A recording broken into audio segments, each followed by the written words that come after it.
Into the final month of the year we go. 1935 Italian Grand Prix by Johannes Lacroix. Hello everybody, welcome to Grand Prix 80th Anniversary. Today's episode, the Italian Grand Prix. This is a very exciting Grand Prix. So on the left we have the Monza circuit, and in the center we have the official program for the 1935 Italian GP.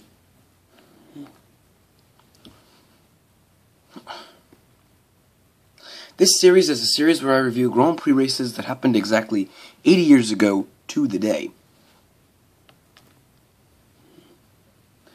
This is the second to last race in the European Drivers' Championship, the previous one being at the Swiss Grand Prix at Bremgarten.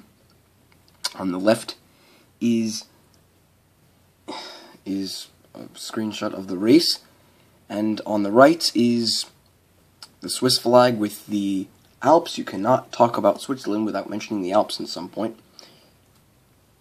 And from that race, the current championship standings are: so Caracciola and Fagioli hold a 2-point, are pretty much dominating the season, and so far they've escaped into a scenario where only they can win the World Championship, or the European Drivers' Championship. Even if Nuvolari wins both races and Caracciola gets 7 points in both of them, Nuvolari will still be a point behind Caracciola. So it's only these two can win. You'll be deciding between the first and second place drivers. And then Nuvolari and Dreyfus are in third and fourth. Very reliable season for Rene Dreyfus, and Nuvolari doing very well in his participation, his commitment. And in fifth is Manfred von Brauchitsch. He's managed to keep a top position despite not being that reliable. And then behind him is remarkable performance from independent racing driver Raymond Sommer in sixth. He is, well, let's put it this way, he is pretty much the world's best privateer. And Goffredo Zander, Maserati driver, is tied with him. And Sommer is not going to be here, but Zander will be, so that will be interesting. Meanwhile, Louis Chiron suffered from an early retirement last race, and he's not going to be here. Since he only practiced for them, he's not going to come. That's going to affect it. And, behind him are the Alta Union drivers. They are, even though they did have some problems at the beginning of the year, they are slowly catching their way up through the field. Hopefully they should be able to get higher up as the year goes on. And today, we're here broadcasting the Italian Grand Prix from Lake Como, which can only mean one thing. We will be racing in Monza. There is the Monza circuit there, and that is Lake Como. Just like Monte Carlo and Spa-Francorchamps, Monza is a legend. It's the mother of all racetracks. It is a track that makes media and newspapers come from every country. It's a childhood dream to come here for most Italians. And because it's so famous, we're going to take a tour. So, just after the start, into the first chicane, Variante del Retifilo. This white marker indicates where we are on the track, and there is the Retifilo chicane, which is the first corner. It does surprise you. Sometimes they don't use the chicane, sometimes you just go straight past it. But this year we will be. Now the speed builds up into the Curva Grande. A very long one, this. That's why it's called Curva Grande. It's a very grand curve. It's very slight, but it's always gonna get you. The speed climbs up as you get through. Now having to slow down quickly for the Roggia chicane, and then build up speed once again as you get past it. And, yes.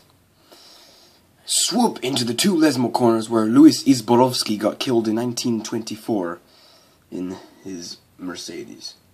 Yes, the inspiration for... Never mind. Yes, these are the Lesmo corners. They are very very famous, and and some great things have happened throughout the speed climbs up as you go underneath the NASCAR-like oval that was used last year, and indeed for every other Italian Grand Prix. In fact, this Monza circuit is a newly renovated version.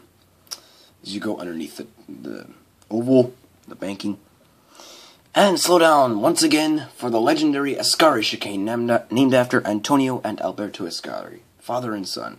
Both died in racing cars. Died doing what they love most. It's a very long chicane, but you're going to get past it eventually.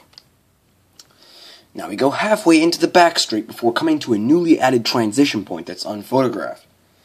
It's there. And because Monza has gone through many reconstructions since 1937, that pretty much doesn't exist anymore. All it is the rest of the straight along with the parabolica curve, which we are going to bypass for until further notice. The speed climbs up as you go on to the banking of the oval, up to 95 miles an hour. In 1935 terms, you could get to 200 on this oval. This is a part that's no longer used nowadays, but it was used all the time until 1961. Now, as the oval joins back up with the GP track, all that's left to do is travel at 100 miles an hour to the finish line on the front straight. This is quite a great circuit. I'm really looking forward to this. And there you are, Monza. This race will be exciting. This is a big race, and I mean a big race. It's so big that only teams are coming to attend it. Well, there was going to be Carlo Fili Strossi, who is entering under his own car, called the Monaco Trossi, but it must not have been ready. And it was also, just like the Auto Unions, a mid-engine car. Something that wasn't, a concept that wasn't a good idea until 1958. Jeez, this thing keeps on overheating. Oh, well, don't worry, Trossi. It'll work eventually. So that means that absolutely everyone is coming here today. Mercedes-Benz, Auto Union, Maserati, Alfa Romeo, and even Bugatti, with Jean-Pierre Riemel and Piero Taruffi. We shall always persevere at what we're doing. And always do that, then. Flagship drivers who never give up. And Alfa Romeo have entered the experimental new chassis that's to come in 1936. The P3, or Tipo B, has been used for 3 years, and it won this year's German Grand Prix. But now, its replacement has finally come through. Welcome, everyone, to the Alfa Romeo 8C35. And Alfa Romeo have sponsored Tazio Nuvolari and René Dreyfus to drive it. This 360 brake horsepower car must work. That's what Nuvolari says, and I guess Dreyfus just agrees with him. If it does work, they will use it in the 1936 season. If not, they will send it back to the factory and tweak it. The grid positions were handpicked by ballot, so let's see how it ended up. So in row 1 we have 3 cars, and at the start was Giuseppe Farina, Rudolf Caracciola, got handpicked in first, that's a coincidence, and then behind him is Piero Taruffi, another coincidence, Bugatti coming in second. It doesn't really happen anymore, that's true. They really haven't been any much of a success since 1934. And then there's Giuseppe Farina entering the experimental Maserati V8 RI chassis that they've been working on for weeks. Oh man! And that's in reference to the fact that, as you might see from DNS, he failed to get his car through onto the... He failed to get his car working. There was no parade lap. His car just wasn't working, I guess. He was supposed to drive, but... And in row 2 we have Heinz Stuck. Oh, come on, I'm so close! Yes, Heinz Stuck has come on the front row 5 times. For every 5 times he's appeared, he was handpicked 1 position away from front row this time. He was so close to getting a 6th time. That was so close. Let's see if it happens next time. And then behind him is Nuvolari in an 8C35, the new chassis that's to be used next year. 3 words. This must work. Hopefully it does. Let's see what happens. And in row 3, well, actually, it's the same as row 1. Mercedes-Benz W25, Bugatti Type 59, Maserati V8 RI. They are, in fact, the same cars as row 1 in the same order, but just with different drivers. Luigi Fagioli, Jean-Pierre Rimil, and Philippe Ettincelin. Same spot as I was in last time. Fagioli, Rimil, Bugatti have a great head start. Well, it's great, since they definitely did start in the front 3 rows, which is great, because that's how you start in the top 8. And then Philippe Ettincelin is Maserati V8 RI. The other V8 RI chassis. It's been issued. No bother. 1 V8 RI left. Hopefully it should be working by 1936. So far we have not seen a single occasion where it's worked, apart from the Grand Prix de Le Mans in Heat 1. And in row 4, we have the same organization as row 2 is as well. Oh, oops. It's Auto Union B, Alfa Romeo 8C35. Except they're different drivers. Achille Varzi. Oh dear, I'm starting behind him. Probably in reference to his rival. And René Dreyfus. This thing looks promising. Sure does. It definitely looks to me it might even actually be bigger than the Mercedes-Benz and Auto Union cars. The P3 looked pretty small compared to the German stuff, but this thing definitely looks like a proper update. And in row 5 we have Attilio Marinoni. He was not sponsored to race the 8C35, so last week the Alfa Romeo P3 went out of production. So he's still using the P3, the Tipo B or P3 that he was using throughout the course of the year. Lucky you guys, I want one. But they will still fix them. And Manfred von Brauchitsch in the middle. Come on, bad luck, don't befall me. There's only been 1 occasion this season. There's only been 1 occasion where von Brauchitsch has actually completed the full distance, which was the French Grand Prix. Either the bad luck is either he only finished on the German Grand Prix, or he just didn't do well enough. And Goffredo Zander on the outside must keep this top position. And it's a good thing he's appearing, because he wants to stay up there in the top 8. And in row 6 we have his teammate Pietro Gersi. He will be appearing many times throughout the course of this series, but he just doesn't have much to say. And we have Bernd Rosmeyer, Mr. Bravery in his Auto Union. Towards the back again. Let's do it. Brave, young, and enthusiastic man. And in the final row, your generic Mercedes-Benz Auto Union mix-up. We have Hermann Lang in his 2nd race as reserve driver. And Paul Pietsch. It's getting boring in last place here. Haven't seen Hermann Zulainen again on his team for a while. Anyway, now for the start. The Rettifilo chicane made the start quite hectic, which meant only 5 drivers got a clean getaway into the Curva Grande. What the hell happened behind us? That is a good question to ask. Turns out 12 cars got caught up.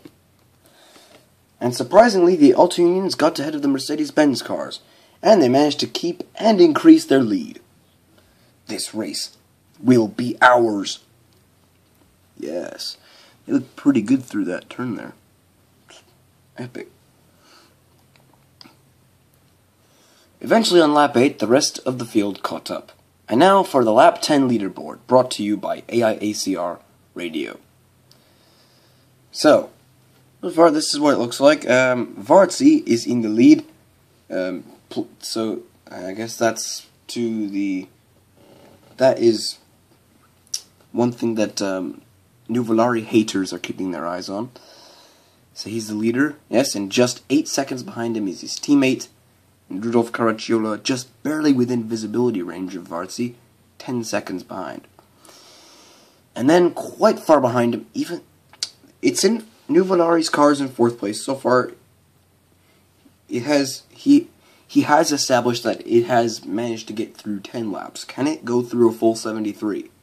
Let's find out. And then, rather interestingly, Luigi Fagioli and René Dreyfus crossed the finish line crossed the line on lap 10 at the same time. But René Dreyfus was behind Fagioli before that, so they're putting Fagioli ahead. And Bernd Rossmeyer is 44 seconds off, and von Braukic is just down there. Meanwhile, Hermann Lang and Paul Piech, the reserve Mercedes-Benz Auto Union cars, are more than a minute down. Paul Piech is way behind his colleagues. But soon, the drivers began to drop like flies, hence the title. The first retirement was Luigi Fagioli on lap 11. There's an unknown reason. That's 7 points to him. And that can be pretty tough, considering his position in the championship. He might even lose. He could still be within a shout if Caracciola strikes upon bad luck too. Scuderia Subalpina were also in trouble. Zayender had a mechanical problem, and Italsiland's V8 RI was destroyed on lap 15 when the throttle got jammed in the Ascari chicane. Whoa! It just flies off. Look, that's 7 points to him, and luckily he didn't break... 7 points to them. Luckily he didn't break any bones from this incident, but he had very bad bruises, which would keep him off of the track for the rest of the season. That meant that the entire Subalpina team was out of the race. Soon enough, even the brave Rossmeyer had to give in due to transmission troubles. Now that's it. Something's not working here. I was going to try and fix him in the pits, maybe, but I don't know. Doesn't look pretty good from here. And a little bit earlier, Achille Varzi's engine had caught fire, one of 3 engine retirements out of 4 as of lap 14. Oh no! Get the fire brigade! Okay, Varzi, I will call them by phone. I mean, he's probably gonna stop in the pits and grab the phone, and before Varzi gets caught on fire and gets killed. Well, luckily he was not killed, and the fire brigade managed to put it out safely. He walked away. That's 6 points for Bernd, and 7 points for Achille. That means that all of the senior auto unions are out, except for Stuck. Piech is in the race, but he's already a lap behind. And now for the 20-lap update from AIACR Radio. So, it seems like Bugatti's got into the top 10, but already the cars are starting to be lapped. And already through 20 laps, Heinz Stuck is in the leader, just 10 seconds away. Caracciola still just within visibility range of him. Obviously, we can tell he's increasing the lead, because he was 2 seconds behind him 10 laps ago.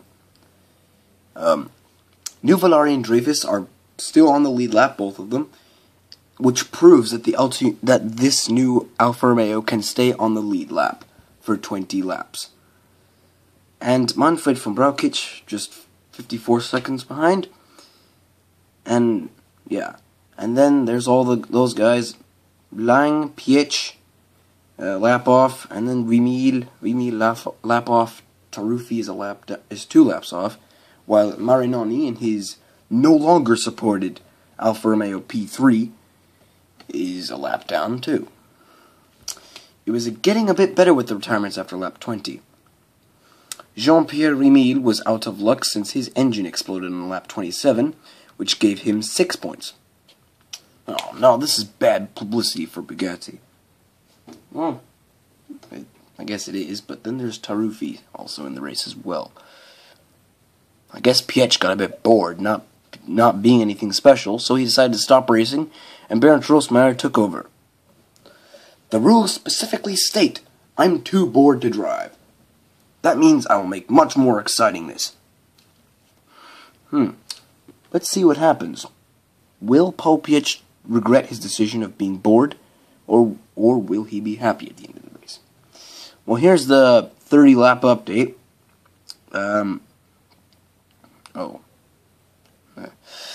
Well, Taruffi is getting quite far behind. He's now been lapped 5 times. Marinoni is 3 laps down, and Hermann Lang and Bernd Rossmeyer have been lapped. Obviously they already have been. Bernd Rossmeyer has taken Pietsch's position and has managed to overtake Lang already, so that's improvement. And so far, 30 laps, and both 8C35 chassis are still on the lead lap. So they prove that it can stay on the track for 30 laps, which is great. While Caracciola is setting his sights on the World Championship to be claimed with 1 race to go at this rate. Most of the laps today have been recorded on average at 3 minutes, except now. Nuvolari and his new Alfa Romeo has set the fastest lap of the day, 2 minutes 49.8. With this, he has managed to pass Caracciola. Wow, it turns out this thing does work. It looks like Nuvolari has confirmed it works, but is it brilliant? Well, so far, the fastest lap of the day is a good start. Passing Caracciola is a great thing. Soon he began his pursuit of Stuck. And then Heinz Stuck spun around and lost precious time. Stay in the right direction, for heaven's sake. Hopefully he's going to keep it that way. Jeez, this is such a long video. However, in the pits, both Nuvolari and Stuck pitted. The Auto Union... Oh my gosh. Didn't check that. The Auto Union got away after 45 seconds, a very quick stop, while Nuvolari's pit crew still is not quite the best after the German Grand Prix mess up. Excellent, and back to the track. 77 seconds, that's 7 seconds slower than what we need. Well, they definitely have improved from a 2 minute stop, but they're still a little bit behind what they should have. Soon, Rudolf Caracciola was struggling in his Mercedes-Benz. There were some certain mechanical problems that took almost a minute to fix. After the stop, Fagioli took his car over. Need help, Rudy? Not from you, thank you, but I will call it a day and give it to you, hoping that you will break down. After the pit stops, it was Stuck in the lead, and behind him were the brilliantly working 8C35s of Nuvolari and Dreyfus, and in 4th, Luigi Fagioli. This thing is awesome! Next up, Auto Union. I guess they can agree on that, because it's doing magnificent. As it turns out, Fagioli took Caracciola's car only to have broken its transmission, giving Caracciola 5 points. And if you've paid attention to the people who are still running, now that means that every senior Mercedes-Benz car is out, except for Manfred von Brauchitsch. So now that means bad luck has no longer befallen on him. He has managed to complete a lot of laps over the course of... This is the second time this year he's been reliable. Or the third, but... Just 1 lap later, though, von Brauchitsch, the last running senior Mercedes-Benz, had lost his brakes and crashed high speed into the Rettifilo corner. Now Hermann Lang was all that was left of Mercedes-Benz. Oh, well, there goes Mercedes-Benz. Looks like they're done. Jeez, I can't believe how long this is. And 3 laps later, Nuvo's magnificent 8C35 had found room for fault. The piston in his Alfa might not have been secured properly. Enzo, it feels like I ejected something. Enzo Ferrari's hoping that it works. Enzo agreed with him, and he felt like he needed to get back on track. So he called in Dreyfus for the Flying Mantuan to take his place. Hey Dreyfus, Tazio's going to take over your car. That's alright, I'm done for this year. That's right, it looks like René Dreyfus is going to finish off the season at the Italian Grand Prix. He's not going to appear for Ferrari. for the rest of the year. Hermann Lang was the only Mercedes-Benz driver left, in third place ahead of Rosemeyer. But unfortunately for the title winners, on lap 55, the day was over after the engine couldn't handle the pressure anymore. Mr. Neubauer, this car looks in pretty bad shape here. Well, these are his early days, so we're still calling him Mr. Neubauer. This day has been a catastrophe for Mercedes-Benz. They were the one team that would win the championship, and bad luck struck upon all the drivers in some way. This is not happening again. But as for not retirements, the day went perfectly for Heinz Stuck and Auto Union. This day marks the first time ever in which Auto Union defeat Mercedes-Benz. Yes, they won the Coppa Acerbo, but that was when Mercedes-Benz weren't there at all. Varzi was right. Victory tastes so sweet. Well, that's a well-earned victory for Varzi. And as for the Italians, well, with the help of both of their drivers, Tazio Nuvolari and René Dreyfus, Alfa Romeo have proved the immense agility and great road holding of the new chassis to be absolutely brilliant. Nuvolari says it's hands down the best car he's ever driven. René Dreyfus is just speechless.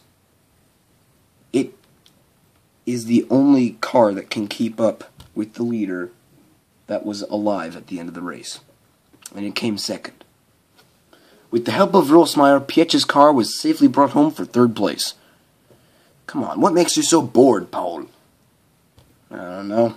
Maybe he just doesn't like racing for Auto Union, maybe. The Italian Grand Prix always promises to be a great race, and the enthusiasm of the fans and the track. The Italian Grand Prix always promises to be a great race, and the enthusiasm of the fans and the track, Monza, have delivered as promised. So now, let's get to the results of the race. So Heinz Stuck won that race for Auto Union, 1 point given to them. Ferrari got great success with 2 points to René Dreyfus. Nuvolari gets 5 points because his car retired earlier. Paul Pietsch gets 3 points, and the same reason is for Bernd Rosemeyer. Paul Pietsch gets 3 points, which means, yeah, that was actually pretty surprising. I don't understand why he's so bored. Yeah, it's a double podium for Auto Union. Meanwhile, Attilio Marinoni's P3, Tipo BP3, has managed to also have great road holding as well. It was 5 laps behind its replacement, but it survived. Piero Taruffi, racing for Bugatti, also had reliability, but it was 14 laps slower than the Auto Union. That is clear evidence that Bugatti are outdated. Meanwhile, Hermann Lang was very lucky because he was a quarter of a lap away from getting 5 points rather than 4. And he was quite lucky he managed to get that far. Engine. He had an engine failure, and then Tazio Nuvolari, unknown reason retirement, got 5 points. Manfred von Brauchitsch, he crashed, so that's 5 points given to him. That's the third time this season he's gone through the race with good road holding. And Rudolf Caracciola and Luigi Fargioli, the points do not count for Fargioli, they count for Caracciola, because that's Caracciola's car. Had a transmission problem, that's 5 points. And Jean-Pierre Remil and Bernd Rosemeyer was 6 points. Okay, there should not be a question mark there, it's the engine exploding. And the rear axle broke off of Bernd Rosemeyer. Or as I've told you, transmission. And Goffredo Zander in the Scuderia Subalpina had a mechanical problem, which is 7 points. Hopefully that doesn't damage his position. Maybe it does. Felipe Tancelan in the V8RI crashed. That's going to put him out for the season, unfortunately. Hopefully he should be back by the Po Grand Prix next year. Or he should be. Varzi had an engine problem, and everyone else gets 7 points. Luigi Fargioli, unknown reason retirement. Pietro Gersi had an engine problem at 4 laps of the way. It's pretty bad luck. And now for the championship standings after the penultimate race of the European Drivers' Championship. Jeez, half an hour. Alright, even though Fagioli is 4 points behind Caracciola, he still is within a shout here, because if it's one race to go in the championship, you need to be at most 5 points away from the championship leader. So if you're 22 points, you're not going to win the championship. So Fagioli is within range of winning it if Caracciola gets bad luck. René Dreyfus, he's third in the championship, but I guess he's calling it a year. And Nuvolari is going to participate next week. Meanwhile, Heinz Stuck took a brilliant victory and he moved up to 5th after being 11th last time. Manfred von Brauchitsch had 6th place and got 31 points. Yeah, oops, that's a problem. Alright, this is gonna stop recording soon. So I gotta finish very quickly. Raymond Sommer still doing very good, even though he missed this race. He was 8th. Zander still in 7th. Rosmeyer has moved up to 9th. Vartzi's moved up to 10th. Chiron, because he wasn't in this race, probably dropped down to 11th at 36 points. After listening to the Nazi, Italian, and French anthems for the drivers on the podium, we wrap up our broadcast of the 1935 Italian Grand Prix. Up next is the 1935 AIACR European Drivers' Championship finale, the Spanish Grand Prix at Circuito de Lasarte in San Sebastian Holiday Resort. Spanish flag and Lasarte. Jumping out of my radio broadcast, guys, and back into 2015. Thank you very much for watching this video. I hope you enjoyed it. If you did, click the like button or the subscribe button, or leave a comment. I'll see you next week for the Grand Prix of Modena. Jeez, that is unbelievably long.